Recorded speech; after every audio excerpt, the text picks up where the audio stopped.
we think it's quite clear that the order will not prevent terrorism. There are a number of problems with it. The first thing you have to understand is that most deaths in the U.S. from terrorist acts, most terrorist acts in the U.S. have been the result of actions by Americans, none of whom were affected by the order. The second is an American's likelihood of being killed in the U.S. by a jihadist terrorist has been calculated to be 1 in 3.6 billion.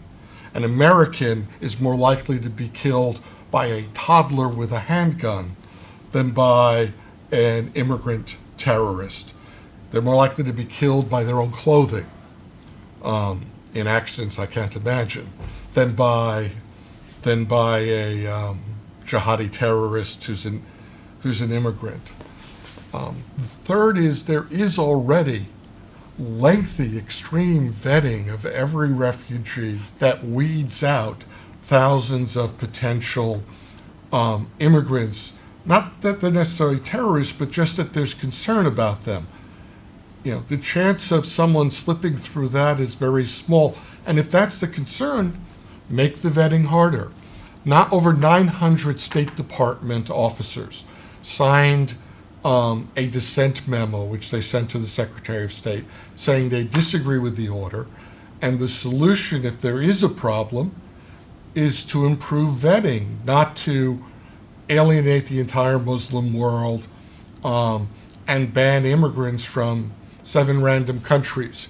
You will hear people say, well, Obama picked these countries, and that gets it wrong too. Where the Obama order they're talking about first wasn't a ban, it was increased vetting for people from the 7 countries.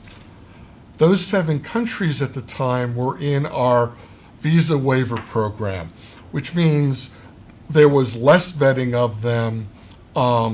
They essentially could come in for 90 days without any visa.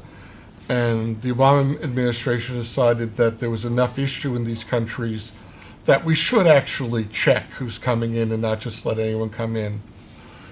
People talk about the fact that the countries where terrorists who've come to America have come from, Saudi Arabia, Egypt, Pakistan, was not included in the Obama order.